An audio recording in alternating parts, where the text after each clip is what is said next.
Ja, herzlich willkommen zu einer neuen Ausgabe SC Talk. Erster Konflikt of Interest, Saturn, Oil and Gas. John Jeffrey er ist Chairman und CEO, haben wir jetzt gerade noch geklärt. Und ja, Konflikt of Interest, ich bin Aktionär. Und ich bin eigentlich ein glücklicher Aktionär, auch wenn die letzten paar Wochen da ein bisschen einen Downtrend gesehen haben. Allerdings für das, was der Ölpreis gemacht hat, macht die Company eigentlich einen sensationellen Job. Also vor ein paar Jahren war ich noch nicht so glücklicher Aktionär, mittlerweile bin ich auf die glückliche Seite gewechselt und ich bin froh, denn der Change sozusagen ist auch maßgeblich von ihm geschuldet gewesen. Und so, John, thank you for your time. I said in my German introduction I have a conflict of interest. I'm a shareholder. I'm really, I must say, beside the last few weeks of water was from the share price not so a nice one, but the oil price was also not nice to us. I'm a really big fan of oil. Also in the discussion what we have with electrician cars and so on, I still believe that oil has always a place. Oil is a very important commodity in our industry, in our world. It's a must what we have. Sure. And I must say you're doing a really great job in the last 12 months or something, or 18 months. But what is the success of the company? What was the driver for the last push in the share price?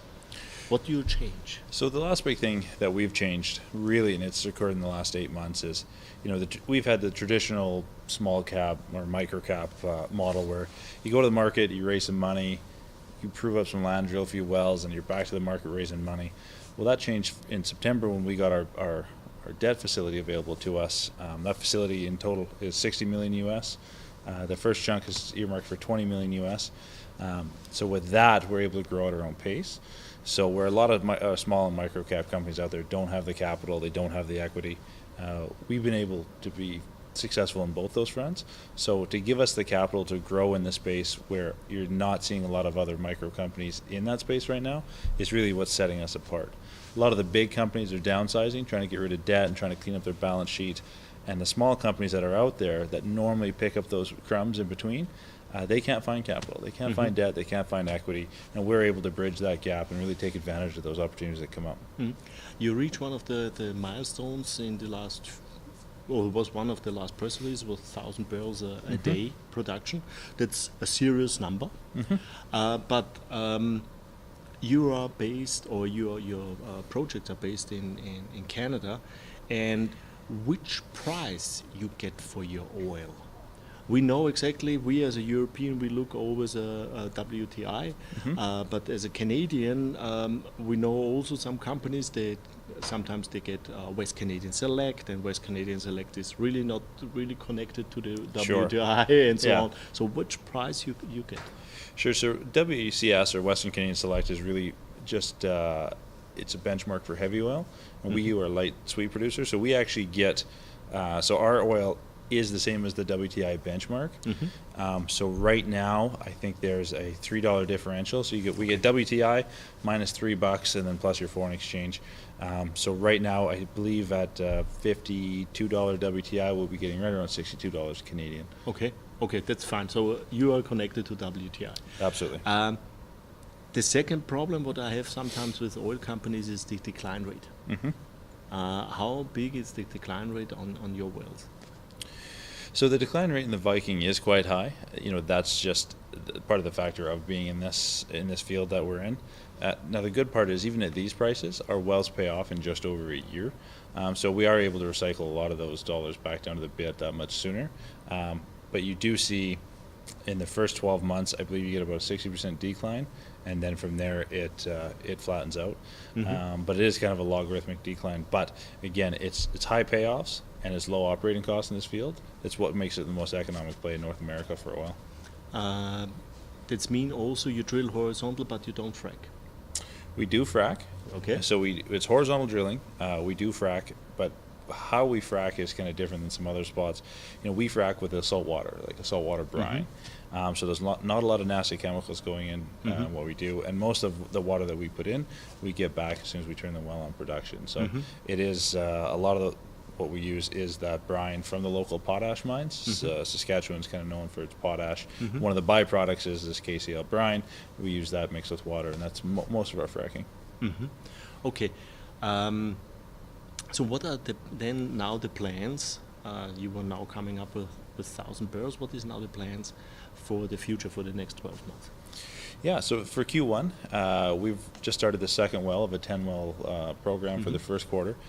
For the whole year, we have a 32-well program lined up, plus some aggressive expansions on the land front as well. So we'd like to see us exit this year above 2,000 barrels a day would be our goal. That'll put us on track to average right around 1,500 barrels a day for the year. So I think that would be a good average for the year, and I think that'll be a good exit rate for 2019. What is the average production rate by well? By well, so especially in the beginning, it's tough to say. With the decline of 60%, it's really tough. So what is the absolutely. In the first 3 months, what we'd like to see for a good well for us is above 65 barrels a day average for the first 3 months. For the first year, it'd be above about 40 barrels. Okay. And what are the costs per well? So to drill, complete, and then all the surface equipment, our target budget is 1.1 million. What we're finding is we're coming in closer to the $1,050,000. Okay, it's really cheap, especially when you look at the fracking and so on. Absolutely, that's really cheap. Well, that's one of the things that is so appealing about this, and that's why they've claimed that this Viking formation is the most economic one to chase in North America, because it is quite shallow. We're only 750 meters deep, so we can drill them in under 4 days, and then it's just fracking and then surface equipment. So we are able to get these wells online really quick and get them producing oil within 3 weeks of us getting on location to drill. And you have no problem to have pipeline access and so on, that you can sell also the production? No, we're pretty flexible in the fact that we can either go via rail, pipeline, or even when we seen that differential spread in November, December, we got creative and we even sent some oil into Manitoba, into the US via truck when we did see those pipelines back up. So we're pretty flexible in how we sell our oil. Now that the differentials have shrunk back to normal, most of our production will go in the pipeline. What kind of, or what break-even oil price you need that you can say, okay, with this price we can work? Our operating costs, again, our benchmark operating cost is about $12 a barrel. Okay. So with that, again, that just breaks even per barrel. That doesn't recoup any of that capital that we have into the well. For us, anything less than $35 Canadian doesn't start to make sense to drill at that time. 35. 35, that's really low. It is quite low, but again, our overheads are really low. Our op cost is really low per barrel. So yeah, I like low break-even points. No, absolutely. It's in this environment is very positive. I saw also one of the last press release, you are acquiring more land. Is this also for plans for this year that you acquire more land? Yeah, absolutely. So again, it's just taking advantage of the market that we're in right now, is that there's a lot of really good land coming up for sale, and the buyers just aren't there like they have been in the past. So it allows us to spread our dollars further and acquire a lot of good land. It's funny, we always joke that our biggest fear is that oil goes back to 100, and all of a sudden there's all this money attracted, and we got to bid for land and bid for services, and we got to bid for everything. But now we're in a good position. We can make a good return per barrel, and there's still enough room for us to buy the land we need, get the best vendors at a good price, and continue to expand. So oil between 50 and 60 bucks is a good spot for us. Okay, interesting. Most other companies say we need a higher oil price. More competition. Yeah, that's true. But when you think it's true, it makes absolutely sense. What is the final goal for the company? What are you really planning? Well, I think for us it's very reasonable that we can grow to a 5,000 to 6,000 barrel a day company, and we should be able to do that within the next 3 years. That's a good, manageable, sustainable number that we have. And from there we kind of have two decisions. For us to grow beyond that, you really have to take the whole company to the next level. You need duplicate services in engineering and geology and across the board. But it's also kind of a sweet spot for takeout targets. You see a lot of companies start to get acquired at that point. Despite our declines being high, everyone that drills in this area is high. So if you're producing 20, 30, 40,000 barrels a day and you need to replace 20,000 of those because of their own decline rates, eventually it's difficult for them to stay on top of purchasing that land. And a lot of those larger companies will then rely on purchasing companies with the reserves and the production to maintain their own growth. But again, should that not happen, then we're still in a good position. We'll have great cash flow, and we'll be in a very strong position to decide if we want to become a major, and we want to go with a 20, 30,000 barrel a day company. We'll be in a position to go after that. John, thank you for your time. Thank you for this interview. It's the first interview what we have. Hopefully, we have the chance to do later this year another one. Absolutely. Ja, erstes Interview mit sozusagen dem neuen Management von Saturn Oil.